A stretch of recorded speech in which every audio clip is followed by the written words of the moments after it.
Hi, and welcome to the Stephan Livera podcast, focused on Bitcoin and Austrian economics. This is episode 99 with Andrew Chow. We're carrying on with the Hardware Wallet interview series. But first, let me introduce the sponsors of the podcast. Over my years in Bitcoin, I've been impressed with the way Kraken operate. They have a very strong focus on security and acting ethically in the space under Jesse Powell's leadership. They're one of the longest standing Bitcoin exchanges, and they're consistently rated the best with a high quality platform offering the best liquidity in the industry. They've got high trading volume and low fees with no minimum or hidden fees. Kraken have 24/7 support, and on the institutional and business solution side, they're very popular with institutions too. They're providing the best-in-class accounting, reconciliation, and reporting services for cryptocurrency hedge funds, asset managers, and fund administrators. Don't forget there's a Kraken OTC desk. Kraken offer 5 fiat currencies, and they also offer margin and futures trading. To learn more and sign up, go to the Kraken link in the show notes. Next, look into Unchained Capital. These guys are doing Bitcoin financial services, and they're also offering a 2 of 3 keys multi-signature vault product. So you can use Trezor or Ledger wallets, and this helps you maintain control because you still hold 2 of the keys, and you're reducing that single point of failure risk. And at the same time, it's protecting you against things like the proverbial $5 wrench attack because your keys are distributed. It's really easy to set up as well. And if you do, you get 3 free months of access to Safety Moose's Bitcoin Standard Research Bulletin. Don't forget, Unchained also offer Bitcoin collateralized loans, so you can get USD liquidity without selling your Bitcoins. They're stored in what's called collaborative custody. So if you want to learn more and sign up, go to the Unchained Capital link in the show notes. Alright, so carrying on with the Hardware Wallet interview series with Andrew Chow. Andrew is a Bitcoin core developer working at Blockstream, and he's working on some really fascinating stuff. Hardware Wallet Interface, HWI, and PSBT, partially signed Bitcoin transactions. So in this episode, we talk about some of the benefits of these technologies and how HWI can enable us to use our hardware wallets directly with Bitcoin Core, which might make it a bit easier. And also PSBTs will be important coming in the future because they will help us with things like coin joins and with multi-signature. So definitely try to pay attention. This episode is a little bit technical, so bear with me. I do my best to try and clarify for the newbie listeners, but just fair warning. Also, there was a slight audio problem just on Andrew's side, just for 5 or 10 seconds. Just warning you. I did what I could, but that's all there was. But otherwise, it's a very enjoyable discussion, and I'm sure you guys will learn a lot from it as well. So here's the interview. Andrew, welcome to the show. Thanks for having me. So, Andrew, I know you've been doing a lot of work recently on things like HWI and PSBT and so on. But first, let's hear a little bit about you. I know you've got a bit of a history with Bitcoin development. Tell us, how did you get into it and how did you get started with development? Yeah, so I'm a Bitcoin Core contributor, and I've been working on this side project for Core called HWI, which is what we're going to be talking about today. I got into developing Bitcoin like 3 or 4 years ago, just as something to do in my spare time while I was in high school, and got a lot more involved from there. Yeah. So now you're working full time as well on Bitcoin? Yes. So right now I'm at Blockstream, and I'm working full time on Bitcoin Core and other things and other Blockstream things too. Nice. That's awesome. Let's get into HWI. I'd love to hear a little bit of the story behind it. Why did you develop HWI? So in 2017, I was an intern at Blockstream, and at that time, I had also gotten a hardware wallet. And naturally, have a hardware wallet, I want to use it. Well, I found out that I couldn't use it with Core, and I actually couldn't use it with any full node that I ran myself. Like I eventually did get Electrum X running on a server, and then having Electrum connect to that, but I didn't really like this thing, and your average person isn't going to be able to do this. So I talked to my mentor, which was Peter Walla, and we were talking about it and about what would be required to get hardware wallet support into Core. And basically, we came up with that we needed some driver, some program that had all the drivers to talk to a hardware wallet that Core would call out to or connect to and send data. And then we would have to have some API or data format that Core could send to the drivers in order to communicate. And so if you see where this is going, PSBT became that data format. That's how we're getting data from Core to the driver, and HWI became the driver. Got it. So I want to take it back one step just to make sure, just for the listeners who are not as advanced, let's just, I guess, at a more basic level, why is it a good idea to connect your hardware wallet to your own full node instead of trusting somebody else's node or giving up the data, giving up your privacy to somebody else's server? Well, so there's the obvious privacy thing. You're not sending all of your addresses to someone else who can do whatever they want, like tracking or something with that information. When you use your own full node, it's just coming from the local blockchain data that your node has.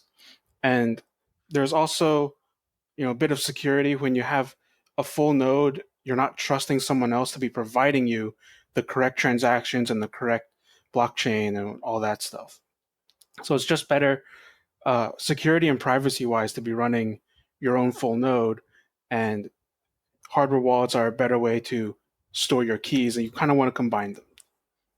Excellent. And so I guess before HWI, what were the main options available to people? I guess the option was either use, say, a Trezor or Ledger, the web interface, or you had the option of using Electrum public server, which is, again, calling out to all those public servers and giving off your own data. And then you mentioned there Electrum X, and I think the other ones are Electrum Personal Server by Chris Belcher, and also I think there's Electrum Rust Server. Do you want to just talk a little bit about some of those options? So at the time I started working on this, as far as I can tell, the only third-party software that really had hardware wallet support, like decently, was Electrum. And Electrum is a SPV wallet, it's not a full node. So it calls out to these Electrum servers, which provide its data. And it's like kind of decentralized. The servers aren't run by Electrum, they're run by anyone.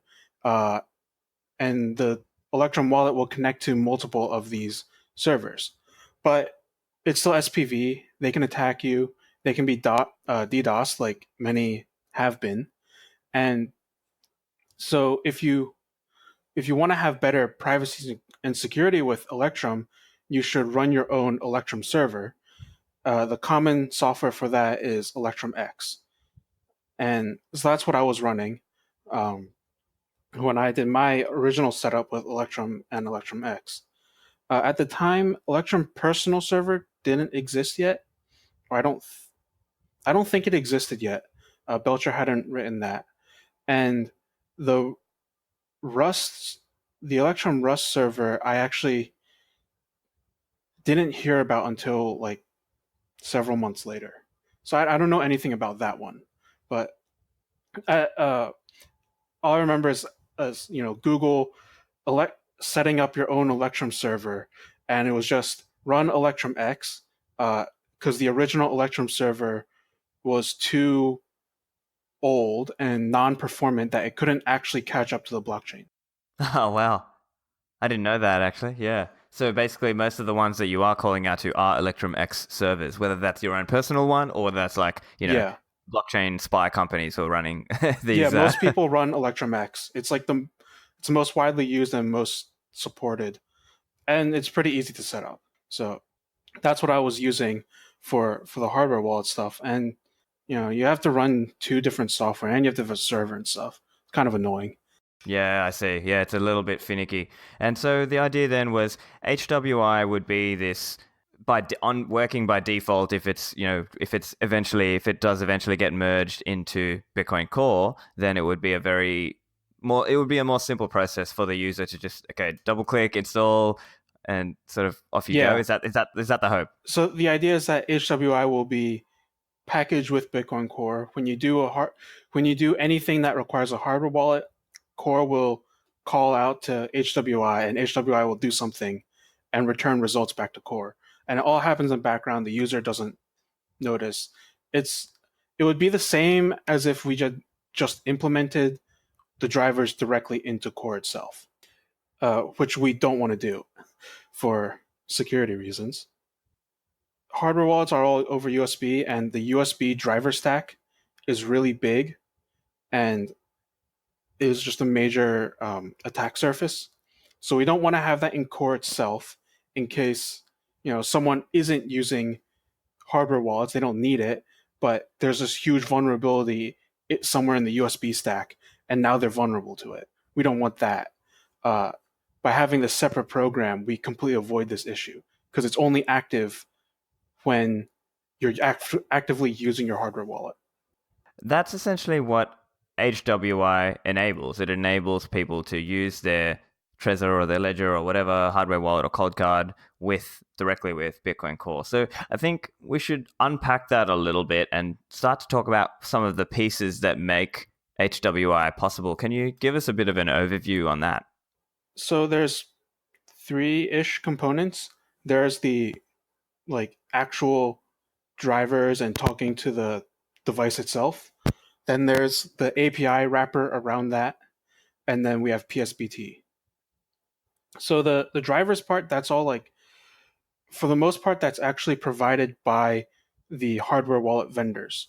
They all have Python libraries, and HWIs are in Python, so I just pulled in their Python code, and now I can talk to all their devices without having to really, truly dive deep into everything that I have to do to talk to the hardware wallet. Because if I had to do that, I probably wouldn't have done it. It's just way too much work. And this also lets me support a bunch of different things. We can just add another driver in later for some other device. And so then the actual HWI part is the wrapper around that. It's just the calling the drivers when necessary, calling the correct APIs, and taking in the PSBT or other stuff from the command line and converting it into the right things that every device-specific driver can use.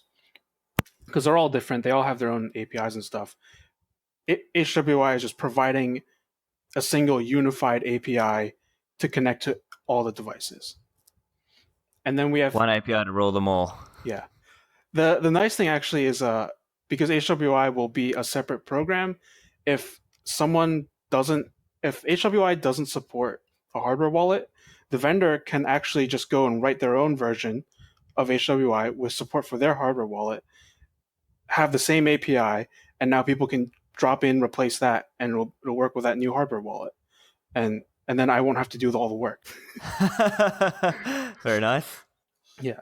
And so the last layer is PSBT, which is just to hold all the transaction data itself and be able to send it from core to HWI and even to other clients because it's designed to be fairly generic. So it has all of the information, or it will have all of the information that you would need to sign and then create the final transaction that will be broadcast to the network. Got it. So let's unpack PSBT a little bit. So for the listeners, that is partially signed Bitcoin transactions. So Andrew, can you give us some overview on that and why was that necessary? So this is necessary because when you want to sign a transaction, you need a lot more than just the transaction that you're signing.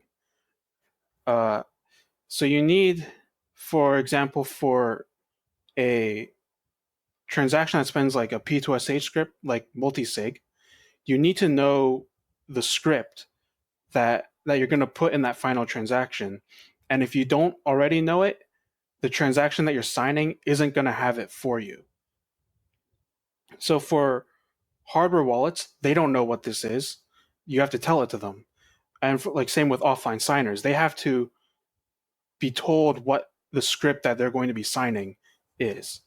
So through PSBT, we can package, this is the transaction we're signing, and here's a script that you need in order to sign it.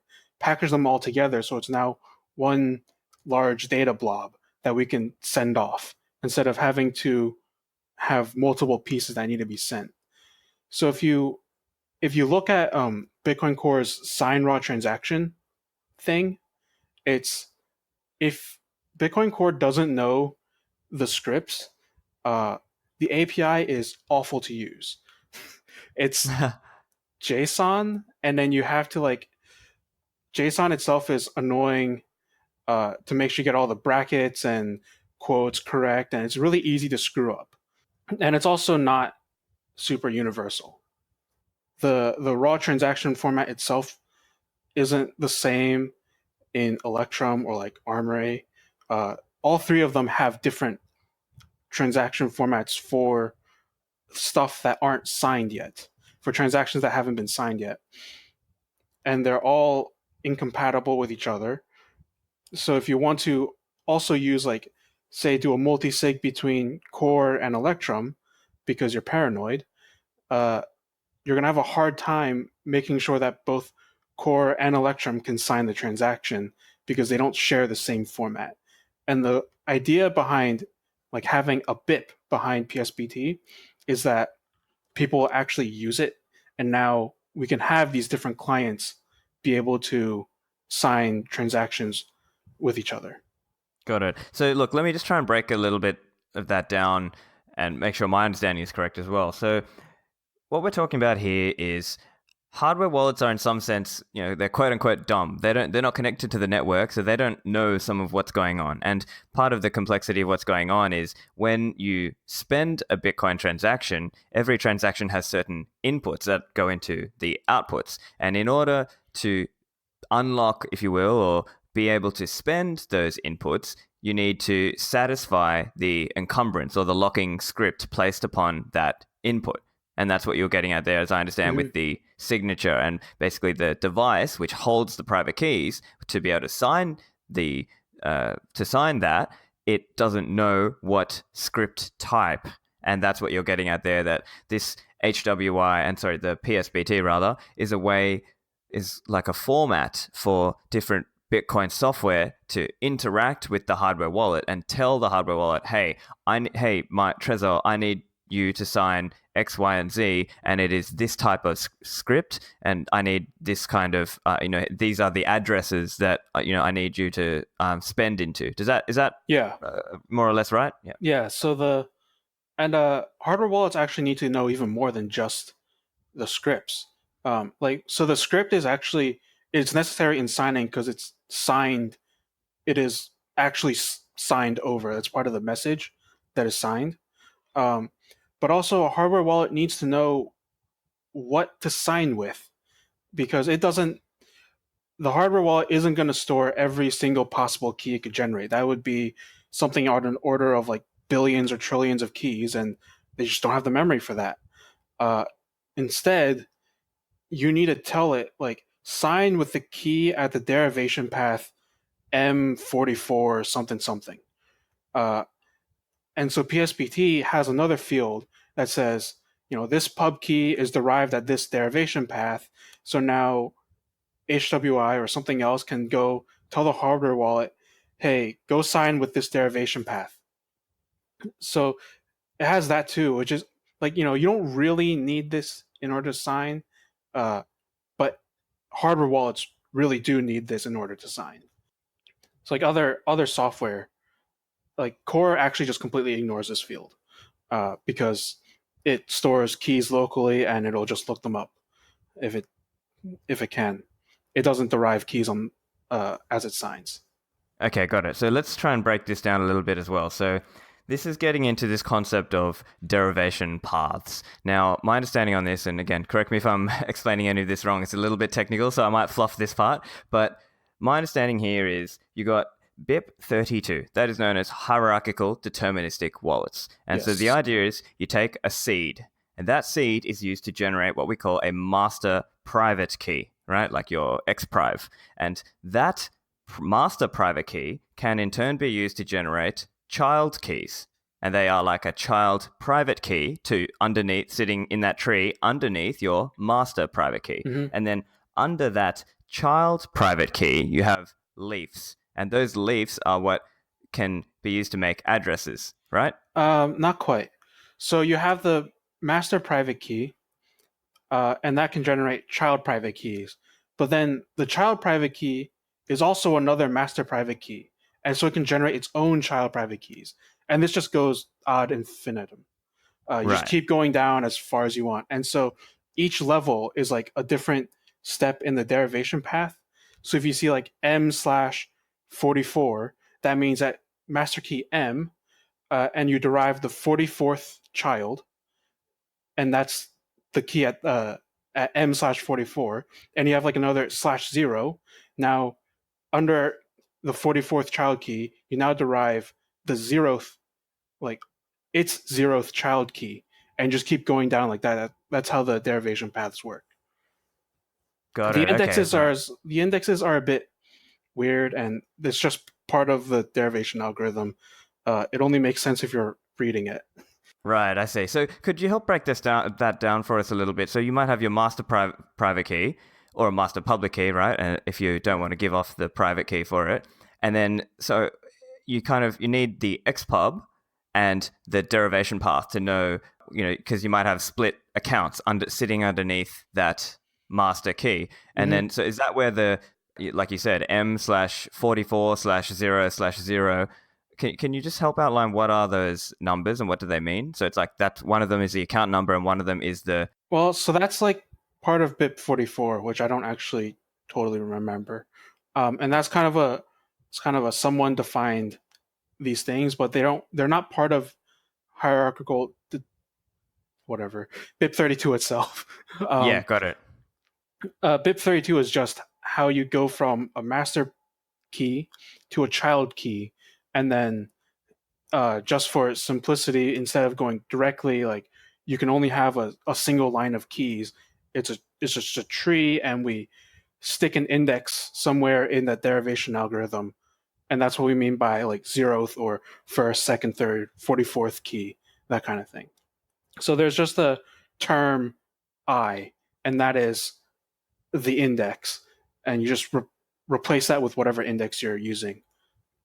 So BIP44 defines derivation paths in a specific pattern, and a lot of wallets use this, but it doesn't totally make sense. Um, so I believe it goes like 4 or 5 levels. Uh, so you have the first one, M/44. So the 44 is the purpose, and that's something that is predefined. There's a list on Satoshi Labs GitHub somewhere that just lists out a ton of different purposes, and that's what this first index under the BIP44 scheme should be. And then there's account something else. Maybe that's backwards. Which are just used for like internally, you can like change those and get a different account, like a different derivation path tree, and get different addresses. And then at the end there is change.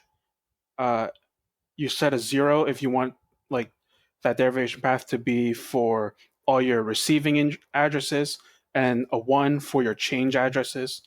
That's just to separate out, so you don't have change and non-change keys mixed together. And then the last one's the index for the child keys. But you don't have to follow BIP44. You can do something else. Bitcoin Core notably does not follow BIP44. Okay. There is actually a security risk. BIP32 defines, there's also a thing called hardened derivation and unhardened derivation. So hardened derivation means that you can only derive the keys if you have the private key, the master private key. If you don't have the master private key, you're not going to get any child keys. Unhardened derivation means that you can derive the child keys from the master public key. You can have the XPub, and then you can derive child keys from that. You don't need to have the private key.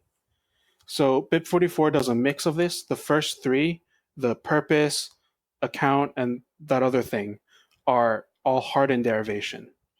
And then the last one, the change and the index, are unhardened. So this lets like uh, this is good for hardware wallets. So a hardware wallet gives you an XPub, and then you can load that into your software and now derive change and non-change and all the indexes from there without needing to know the private keys. Your software just knows the XPub. That's great, but the caveat is that if you have a child key derived with unhardened derivation and you have its private key and you know the parent XPub, then you can also derive the parent private key. Yep, big security risk, right? Which is a huge problem. Yeah. If like you're storing your private keys in a way that they could be exported.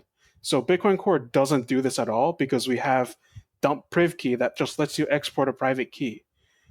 We don't want people to export a private key and then accidentally leak their parent private key, and now someone can steal all their coins. So Bitcoin Core uses entirely hardened derivation, at least right now. I see. So let me just break that down again for the listeners. So listeners, check out the earlier episode with Michael Flaxman where we explained a little bit of, I think Michael explained a little bit in that episode around this risk that if somebody gets your child private key and they've got your master public key, and as Andrew, as you just explained, that allows them to now basically they can back out the master private key, meaning they could just steal all your coins. Whereas, as Andrew, you're pointing out, if you're using hardened derivation, that's not possible. And that is the approach that Bitcoin Core as a group have taken as a way to be more conservative and more, I guess, security conscious. Whereas perhaps other Bitcoin developers out there in the wild have used this method for usability reasons, I might say, to make it like easy for you to kind of hook up your hardware wallet and so on and generate addresses without having it connected in and that sort of thing. Yeah, and I mean having an XPub that you can derive keys from is pretty useful. If you have just like on a normal software wallet, if you encrypt your private keys and you run out of the pre-generated key pool, on Bitcoin Core, when that happens, you have to unlock your wallet, let it generate more keys before you can like get new addresses. But if you're using an XPub, you can just keep getting more and more addresses even when your wallet's fully encrypted. A quick word for a sponsor, Manning Publications. As you might know, they are the publisher of Grokking Bitcoin by Kalle Rosenbaum, and we've got a special offer for my listeners, 40% off any book or video product by using the code Livera. Part of being a Bitcoiner is about continual commitment to learning and improvement, and there are many titles such as Real World Cryptography, Linux in Action, Learn Git in a Month of Lunches. There's a title called Math for Programmers where you can learn 3D graphics, machine learning, and simulations with Python. It's got over 200 exercises and mini projects with helpful graphics. The link for Manning is in the show notes, or go to manning.com and use code Livera for 40% off. Back to the interview. And let's now talk a little bit. I've seen I was obviously a bit of research for this episode. I was looking on Bitcoin Stack Exchange and I was looking at some of the answers you were giving and some of the answers Peter Vela gave as well. And he was talking about this idea of output descriptors.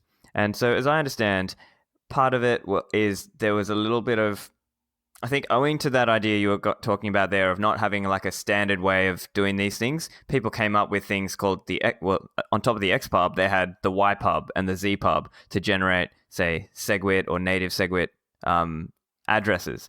But I think Peter was getting at this idea that output descriptors are a better, less ambiguous way to describe those or distinguish those different script types. Can you touch on that a little bit? So Electrum and Trezor developed or added to BIP32's XPub the YPub and ZPub, and they basically said that XPub means that you're deriving that any pub keys you generate from the XPub is going to be for a legacy non-SegWit address, and then any pub keys you derive from a YPub will be for P2SH wrapped, I think, and ZPub is Batch32. But this is kind of not what BIP32 was meant to do. XPub was never really supposed to say that, it was never supposed to define an address type. It's just for an extended public key that you can derive public keys out of them and use those public keys to do something else. You can put them in scripts, multi-sig, whatever. So Peter has been working on mini script and output descriptors. And so what output descriptors do is that they actually define a script that you want to use in a human readable way. So if you wanted to use public keys derived from an XPub in Bech32, you could put that inside an output descriptor, and then the descriptor would have WPKH at the front of it, and that would signal that everything inside this, any public key, should be used in a Bech32 output. And so that means any public key derived from this XPub should have a Bech32 address. And you can have different things in the front, and that just indicates that from a same XPub, you could have different kinds of addresses. Instead of having this thing where we're just defining new magic numbers and saying that this magic number means public keys derived should be this address type, we now have some human readable way, and that's also that says what address to use, and it's also flexible in the future. If we define some new address type, we can just add a new thing to the descriptors without changing how keys are derived. Got it. So let me just quickly re-summarize that. So essentially it's saying instead of using like XPub, YPub, ZPub, like we're going to run out of letters eventually, and it's probably not the best, it's not the most unambiguous way, whereas a more kind of specific way to talk about these is to have a specific format. And as I can see from Peter's answer on Stack Exchange, he lists out a couple examples. So it might say PKH in brackets XPub / and then that's where the 44/00 etc., which is the derivation path, and that might explain, okay, this is a bit44 address from a particular XPub, which is the pay to public key hash type. All right, and it might specify exactly what type, and so that way when wallets and different devices are passing information to each other, they can say, hey, this is the output descriptor, this is the unambiguous way to derive the exact address, let's call it. And it's also human readable. Like, I can look at that and know exactly what it's saying. If I look at a YPub, I didn't memorize what YPub is, so I actually don't know what YPub does. But I can see, SHWPKH. I know that's script hash with witness pub key hash inside of it, because these are common endings that we use in Bitcoin, like P2SH, P2WPKH. These are all things that we see working on wallets. Right. And that's just referring to the different script types, just for the more beginner level listeners. So let's bring it back to, the PSBT, where it kind of aligns back into PSBT. As I understand, there are different roles within PSBT. You've got creator, updater, signer, finalizer, and extractor. Can you tell us a little bit about what each of those roles are? Yeah, so ideally, these are supposed to be self-explanatory. So creator creates the transaction. It chooses it decides what the inputs and the outputs of the transaction are going to be, like the TXIDs and the VOUT indexes that we want to spend, and which outputs and their scripts and the amounts that we want to create in this transaction. And it wraps that up in all the PSBT overhead, basically. Because when the creator makes a PSBT, it's just going to be a raw transaction like you would see on the network without anything in the script sig. So there's no signatures, no input scripts or any of that. And that's just going to be wrapped with the PSBT header and a couple other bytes that are needed for PSBTs. And so creator creates a transaction and sends it off to an updater. So the updater will inspect the transaction the creator made and add information about the inputs that are being spent. So it'll add like the UTXO. So for SegWit transactions or SegWit inputs, it'll take just the output from the previous transaction itself. It'll just be the amount and the script. For non-SegWit, it has to include the entire previous transaction. And we need this because in order to sign, we need to know what the script was and the script of the output that we're spending. And we sometimes need to know the amount. Like SegWit actually needs to know the amount for, I don't remember reasons, but and then the updater will also add other information if it has it. If it knows that the output that's being spent was P2SH, it'll add the redeem script for the P2SH. If it knows that it was a SegWit witness script hash, then it'll add the witness script. If it knows any of the pub keys in the output or in the redeem script or witness script, it'll add the pub keys and their derivation paths if it knows them. And then, for future, there are future things that it could also add. So the updater adds all this to the inputs. It also does it to the outputs. If it knows anything about the outputs, it'll add the redeem script and the public keys to the outputs. And all this is really only if the updater knows it. And so once the updater is done, it might send it off to another updater who will add all the information that it knows, or it'll send it off to a signer. The signer will look at the transaction, and because the updater had added the UTXO and the scripts, the signer can be completely offline. It doesn't need to know anything about the blockchain. It doesn't need to be connected to the internet. It could be a hardware wallet, or it could be a computer locked in the safe 50 feet underground. It can be completely air gapped and offline. And this is like really what PSBT was meant to do. So the signer can now look at the transaction. It can see, if it needs to sign, say, input 0, it looks at the data that the updater added to input 0, and it sees there's a UTXO. So now it knows the output script, which it needs to sign for signing usually. And if there's a redeem script, it now knows the redeem script. If there's witness script, it also knows the witness script. And then the pub keys are also listed there, so it can go generate the private keys if it has to, or just pull up the private keys.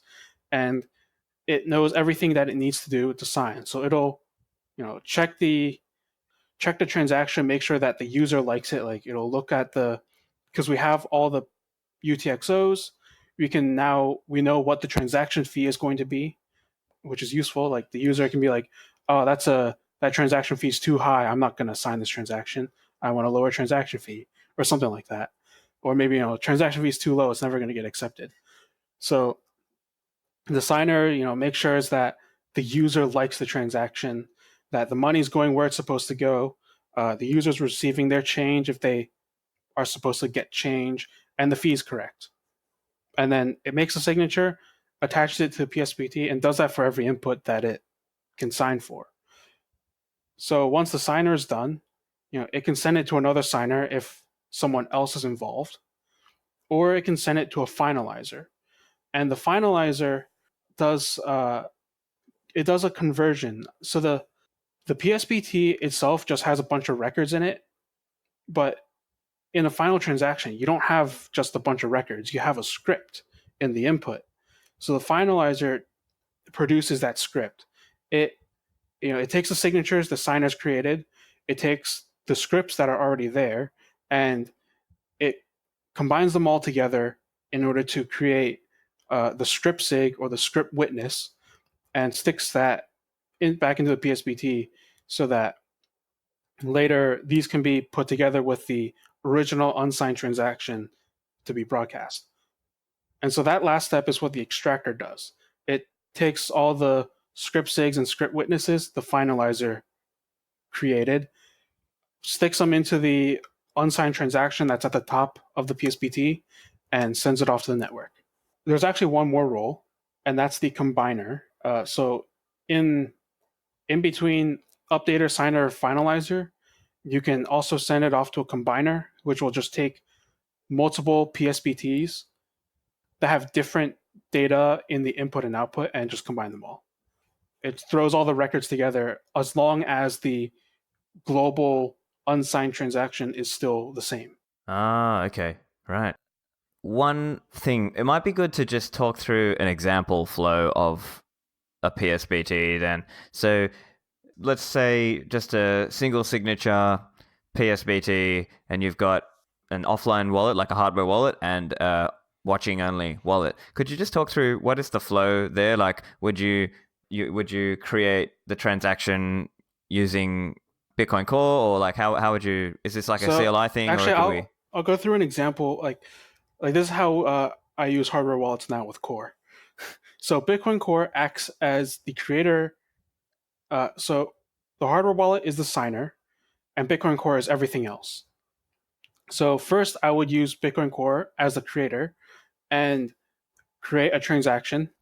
I choose my inputs, choose my outputs, and produce a PSBT. That's what the creator does. And then Bitcoin Core will take that and it will update it.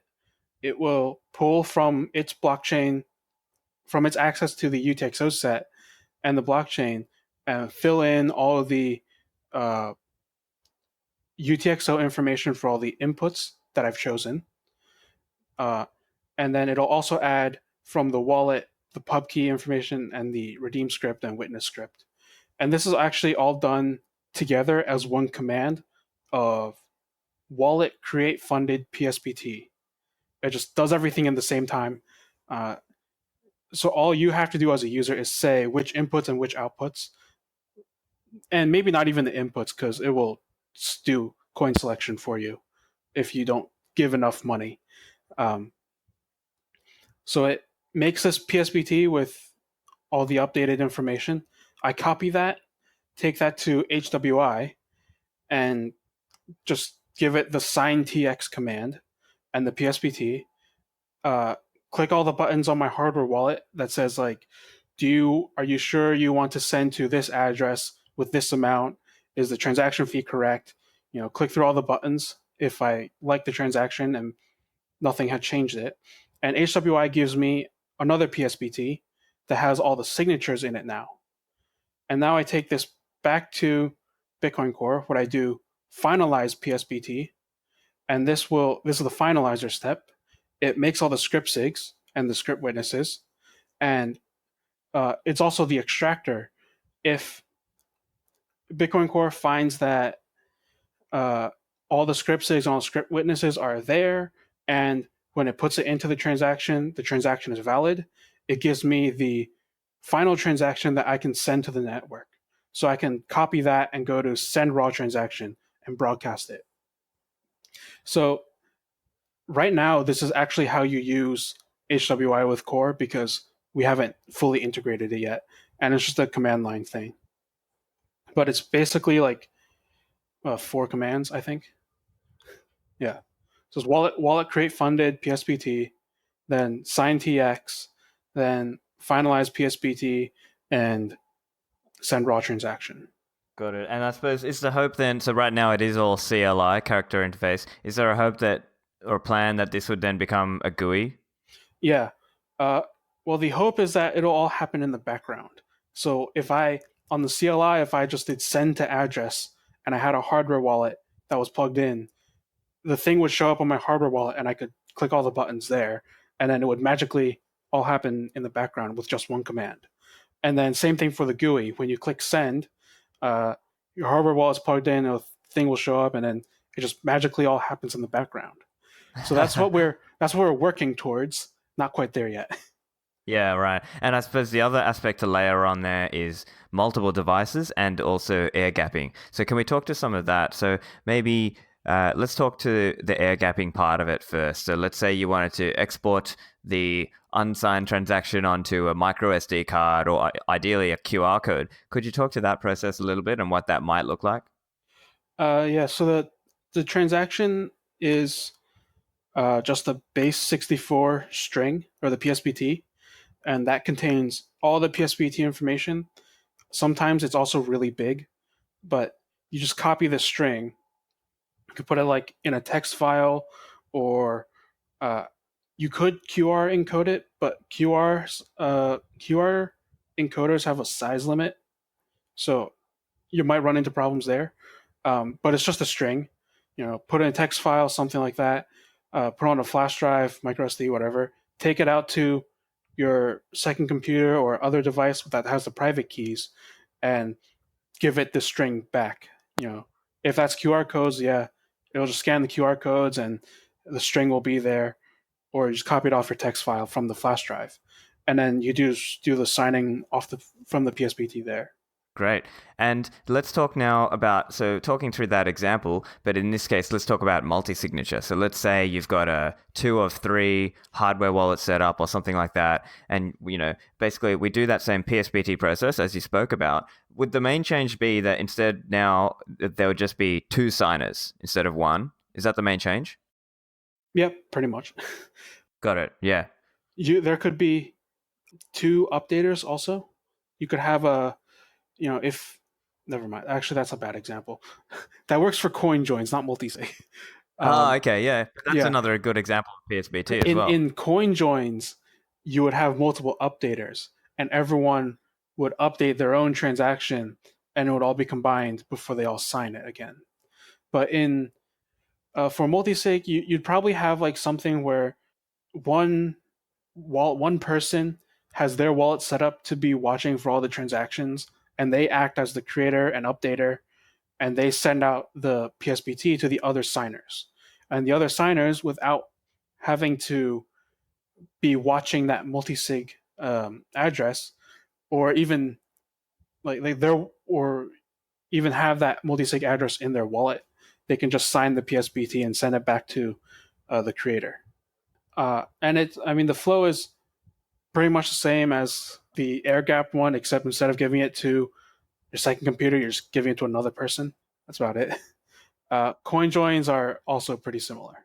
Yeah, that's interesting because I guess obviously there's so many different combinations, but I'm just trying to, in some sense, talk about some of the key ones that people might use or they might think about. And I guess the key scenarios here people would be thinking about are multi-signature of their own coins, or maybe in a corporate context, they might want to use it as a control system, right? They might want to say have a 3 of 5 and they might want to make it so that the CFO and the head of finance have a key each or something like that. And, they might want to split the controls up that way and use the PSBT as a way to help pass around this uncompleted transaction until it's ready to be signed and fully broadcast out to the network.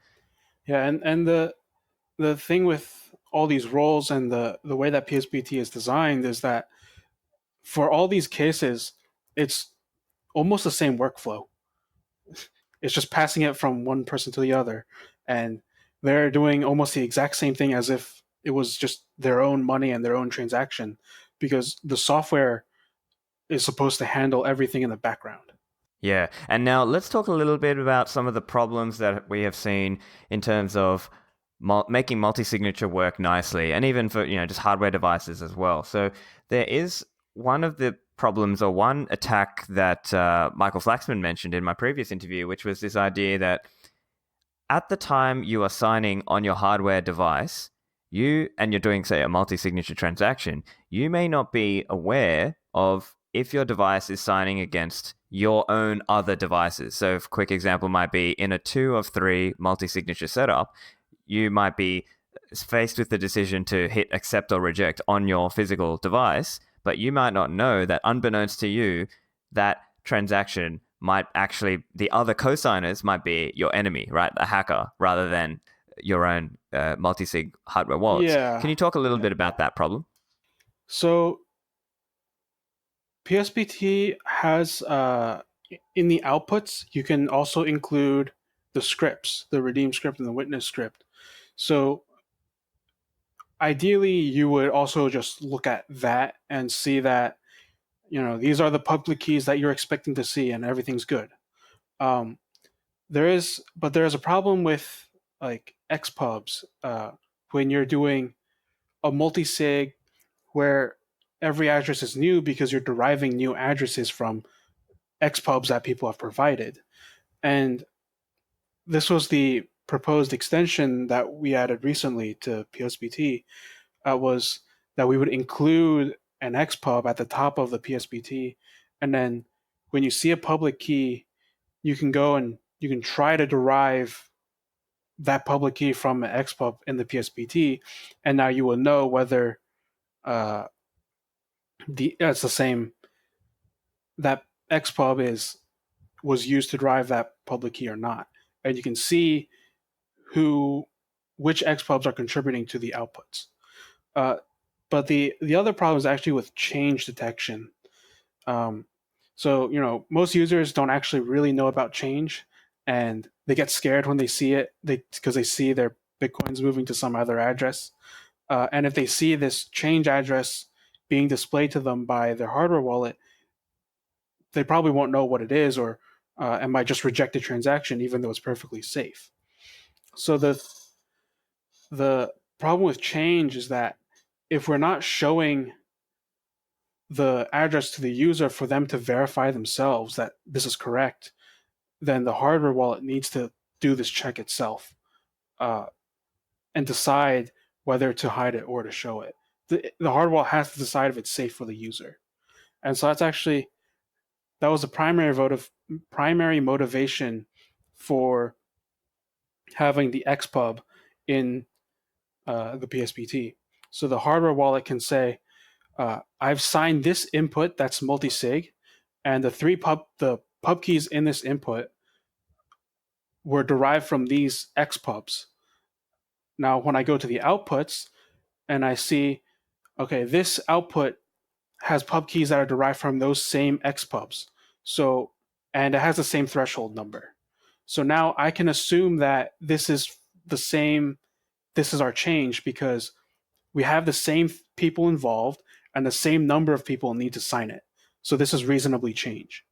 And that's how we can, if one of the signers had replaced it, then this wouldn't hold true.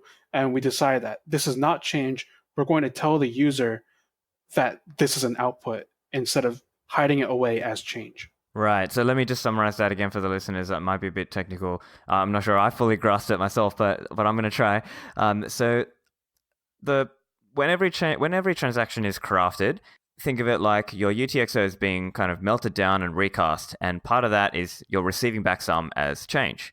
And what you're talking about there is that idea that your hardware wallet has to make that call for the user because many users don't understand that concept themselves. And so what you're saying is that if by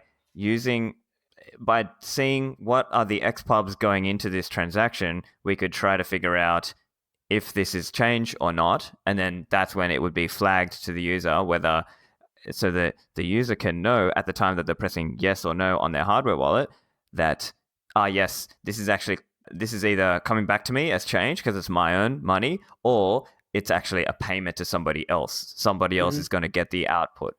Is that right? Yes.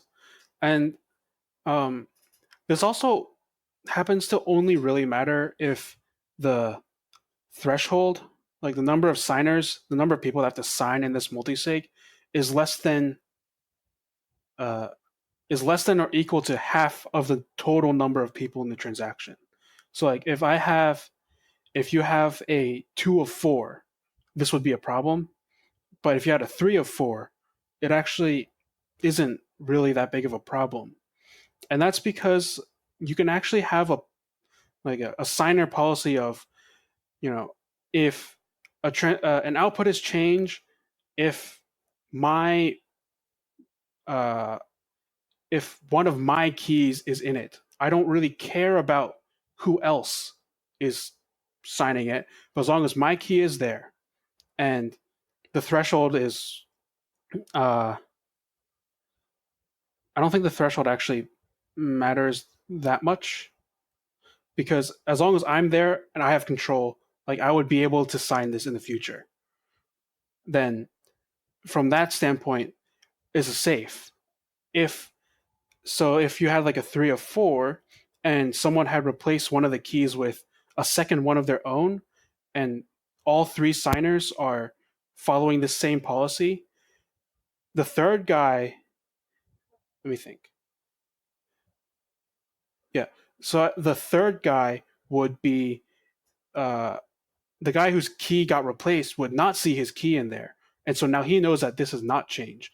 And so he would be the one that refuses to sign. and now the transaction won't go through because that guy didn't sign. But if if it was a 2 of 4 instead, then I could sign seeing my key there, and the attacker could sign, and he's just replaced one of the other keys, but they're not involved anymore. It's just going to be me and him, and I've unknowingly sent away coins to an attacker. So this XPub thing really only matters when the threshold is less than or equal to half of the number of signers. Oh, yeah. Okay, I get you. Yeah, because basically it depends on how the attacker tries to go about that attack and which keys they switch out and what is the quorum required to make it happen. I suppose part of it, though, is most of the time when people talk about multi-sig, they're usually doing a setup where it's majority, right? It's 2 of 3, it's 3 of 5, 4 of 7, etc. Yeah, so usually for most multi-sigs, this probably isn't even needed. Like, you can just go by this selfish policy that I've described. It's when I was talking to Peter about this, he was like, yeah, you can do this, like, if you just act really selfishly in this way, it doesn't matter. So the lesson is act selfishly when it comes to multi-sig, guys. So I guess let's talk a little bit about what the gold standard, or what we might call now the Bitcoin standard, looks like as far as kind of hardware wallets and how they interact with, so I guess the gold standard or Bitcoin standard might be the hardware wallets are all air gapped. They're all doing something, ideally QR code and a multi-signature, and it's all in a nice, easy to use GUI. Is that kind of roughly would that sound roughly right? I guess. Sounds rather impossible. Utopian, if you will. Yeah. But maybe something a little simpler can be done, like even if it's 3 of 5 and say, you're using Electrum and it's got some kind of way to interact with HWI. So can we talk a little bit about that? Like how is the intended model going to be with HWI and some of these other pieces of software? So Electrum, for example. Yeah. So HWI was really written in with the intended goal of being for Bitcoin Core and being used as a external binary that you can call. So any software that can run another program, which is actually all of them, because all languages have some way to do this, could use HWI to interact with hardware wallets. For example, Wasabi was actually the first project to, I think they're also the only project, to actually integrate HWI into their software. So Wasabi supports hardware wallets now because they call HWI, which is great. Also found a billion bugs. For something like Electrum, Electrum could actually do it differently because HWI is also written in Python. Electrum is written in Python too. So there is like a library that is provided with HWI that Electrum could use instead of executing it as a separate program. But I'm not sure that they're going to do that. I highly doubt they would because they already have they have hardware wallets integrated in already and into their plugins thing, and they're all pretty well built. Yeah, I see. But I suppose if you can't get that, could it at least get to a point where, say, you might interact using the PSBT? So, for example, I might have created that transaction using Bitcoin Core HWI and created a PSBT and then handed that to Electrum because my Electrum might have one of the keys and it might sign that PSBT. Yeah. So the utopian goal is that all clients and hardware wallets use PSBT. So Electrum, I would like them to use PSBT, and I think they have an open issue or pull request to implement it, but they haven't done that yet as far as I know. But it'd be great if Electrum supported PSBT and Armory and I don't know, blockchain.info or like what else is there? Green address. It'd be great if they all supported PSBT because then we can just pass. If I have to work with someone doing a multi-sig or CoinJoin with another wallet, we can use PSBT. Or if I'm doing like my own multi-sig and using different wallets to avoid one having a critical vulnerability, it'd be great to just have this one thing I can just pass to each one and not have to worry about incompatibilities. And then if hardware wallets also just give a PSBT to the hardware wallet instead of parsing the PSBT, breaking down what it needs and converting that into the special formats for hardware wallet for each different hardware wallet. So like right now, HWI has to not only connect to the hardware wallet and send things to it over USB, but it also has to take a PSBT, break it apart, and convert it into the messages that the hardware wallets are expecting.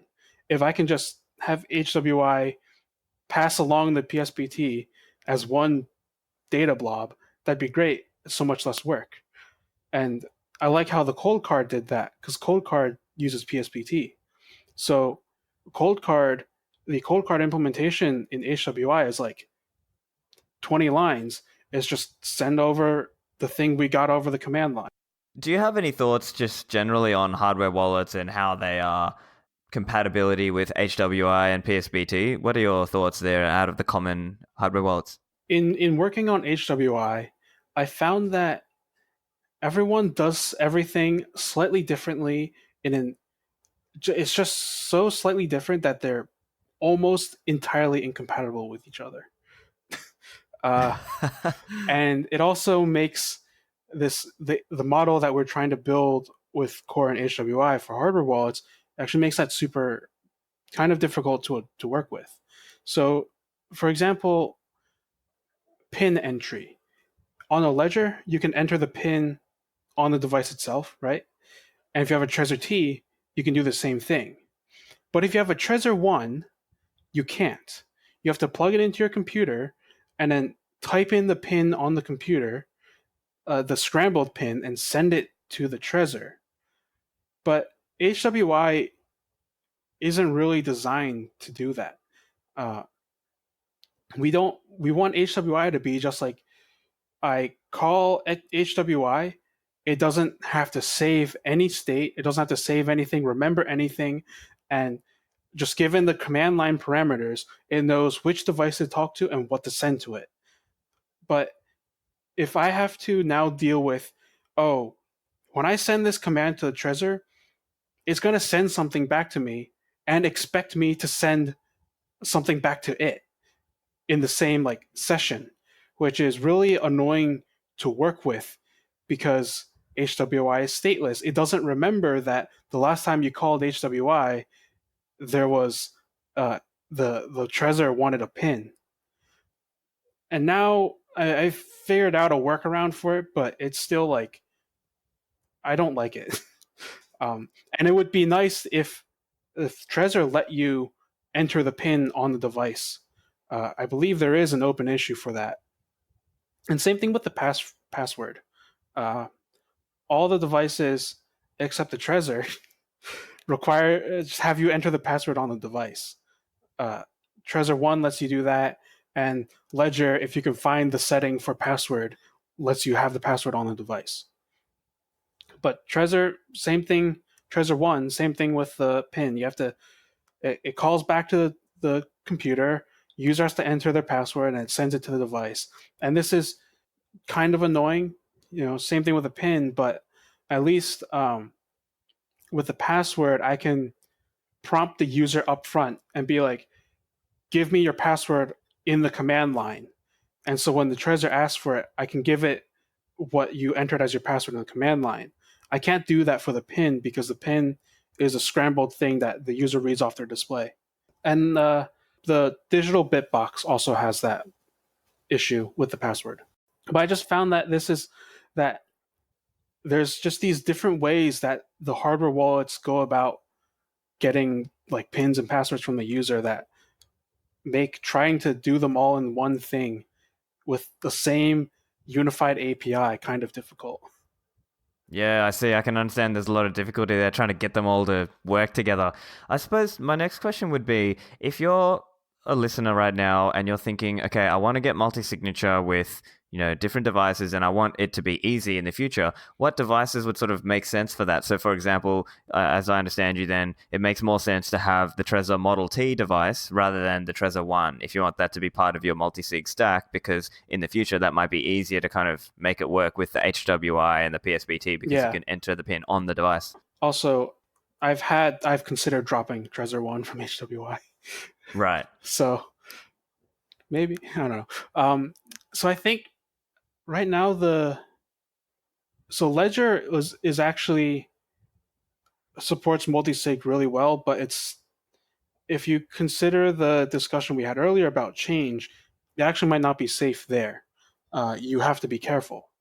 I believe Cold Card probably does it the best with registering the multi-sig with the device itself. In order to use multi-sig on it, you have to register the XPubs that are going to be in the multi-sig, and it'll store those locally. And then I guess Trezor T, it it also I believe has the same issues with change with as the ledger, but I Oh, haven't really? I didn't know that. because none of them actually do the change thing. I think because this is a new development, like there's a new discussion. Now I can't actually remember what the Trezor does for multisig, and there was one thing that I did for multisig and HWI that is not the greatest thing, and for supporting coin joins. Summarizing that, then it's kind of like if you look at Cold Card, Trezor Model T, and potentially Ledger, but the change address problem is still there with Ledger and potentially Yeah, with I Model mean T. the change address problem I think is always going to be an issue with hardware wallets, and just change detection in general is hard. For some devices, I think you could lie to it and it just wouldn't check. You could say like this address has changed, but maybe it's not actually changed, and it wouldn't really know. But Yeah, I see. for the most part, they actually do handle that well, because they require you to send the derivation path, and then it'll try to derive that address from the derivation path and see if it matches. That's how they detect change now. But multi-sig change is very different, and then it gets more complicated with like complicated scripts. Going back to the output descriptors thing, what's going to be expanding upon that is miniscript, which lets you have arbitrary scripts. So if you have an arbitrary script, it might be harder to determine what's changed, what's not changed. Drawing it to a close, then, where does HWI go from here, and what further development work is most needed for HWI? So right now, it's actually in a pretty done state. Uh, it's mostly just bug fixes, integration problem bugs that crop up, and like some new features maybe. So like what I was working on earlier today was adding an update firmware command to it, which every device also has its own way of updating firmware, which was really annoying. So I was adding this update firmware, like that'll be something new, but it's it kind of isn't really needed in signing or anything else. It's just kind of like nice to have. So for the most part, HWI is just in pretty much bug fix mode. Uh, Yeah. Wasabi's been reporting a bunch of bugs when they do integration. Like, all right, I'll fix those, but there isn't a lot of new functionality to add. Nothing that really needs to be done with it. Everything else that we're doing with HWI is actually on the software side, like uh, the wallet side with Bitcoin Core, and that's what a lot of my focus has been was is getting Bitcoin Core ready to be able to interact with HWI seamlessly. So in terms of that, then making Bitcoin Core ready to interact with HWI, what's required? A lot. So um, recently, I've been working on this wallet refactor, and that's because we need to refactor the wallet in order for HWI to work. Right now, the wallet is kind of a monolith. It has everything in it, like key generation, address generation, transaction tracking, watch only things. Like anything wallet is inside a class called C wallet, and it's gigantic. So we're trying to separate this out and move key generation into its own thing, and C wallet will now call this the thing for key generation. Uh, and the idea is by separating this, we can actually just define different classes of key generation types.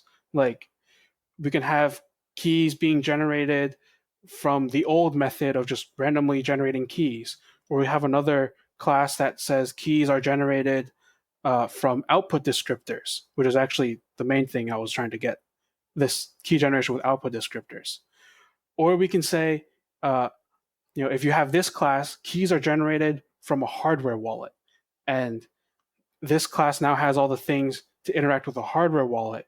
So C wallet itself doesn't need to know about the hardware wallet. It doesn't need to store any information about hardware wallets.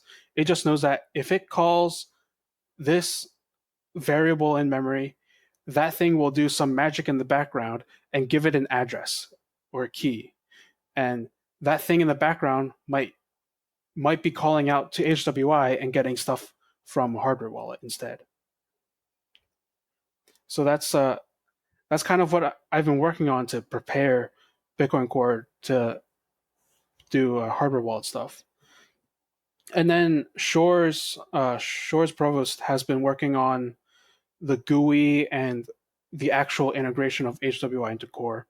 He's been building on top of the PRs that I've created to add stuff to the GUI, add stuff to the command line that will do the ideal future of send to address and everything just happens in the background.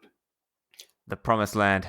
Yeah, it's still a long way off. I think we're like the PR that I created to do this separation is like plus 4,000 lines of code, and people have to review this. It's going to take a while to review, so we probably won't see hardware wallets for another 2 or 3 major versions of Bitcoin Core. Right. So that's like 6 monthly releases, right? Yeah. So let's see. 0.19 will be out in like September, October, I think, maybe November, and then 6 months from that, March, April-ish. So like by this time next year, maybe we'll have hardware wallets in Core. Right. And I suppose in your own experience, have you done much multi-signature work outside of Bitcoin Core, or have you mostly just used character command line interface to do that sort of thing within Bitcoin Core? I've pretty much only done command line within Bitcoin Core. I did attempt to do multi-sig hardware wallet stuff, multi-sig with multiple hardware wallets, and that failed miserably. It was just too difficult to use. That was with Bitcoin Core, yeah? Yeah, it was with Bitcoin Core and HWI, and then I also had a wrapper script around that. But I guess it might be possible now. At the time I was doing it, Bitcoin Core did not support, you can't have multi-sig addresses from Bitcoin Core. It won't give you them. With descriptor wallets and the refactor I'm working on, it will actually be able to do this. So it might be better soon. But when I was working on this side thing with multi-sig, it didn't work. I had to store addresses by myself, and then like it had to remember what was used, what was not used, and it was just generally a pain to use, and it didn't actually work. So that's been the extent of my multi-sig experimentation with hardware wallets. Yeah, no, well, it's good to hear how you're going with it, and potentially this will become easier over time. Well, I think it will. It's just a matter of the right pieces being put together. I suppose that's all. Is there anything else you wanted to cover today, Andrew? No, I don't think so. Okay, well that's great. So look, make sure you let my listeners know where can they find you, where can they follow you online. Yeah, so my handle literally everywhere is achow101, ACHOW101. You can find me Twitter, GitHub, Bitcoin Stack Exchange. What else? Bitcoin Talk. Uh, Occasionally, I will stream coding. Actually, I don't know how long I'll keep that up. I started doing it last week. So I'll be. You can also find me on Twitch, HL101. Yeah, but pretty much anywhere you see HL101, it's probably me. Fantastic. I'll put the links in the description as well so the Yeah. listeners can find you there. Well, look, thank you very much, Andrew. It's been a really educational discussion for me and for my listeners. So thank you for the time today. Thanks for having me. So what did you think of that? Did you already know about derivation paths and hardware wallet interface and PSBTs? I thought it was pretty cool. Definitely a lot to learn there though, and it's quite technical material. So I've put some links in the show notes just for you guys to do a bit of research on your own as well if you would like to read a bit further into it. You can get the show notes on my website, stephanlivera.com. You can subscribe there, and also you can share the episodes with your friends and help them learn also. Any feedback for me, you can DM me on Twitter at Stephan Livera or email me, stephanlivera@pm.me. That's it from me, guys, and I will see you in the Citadels.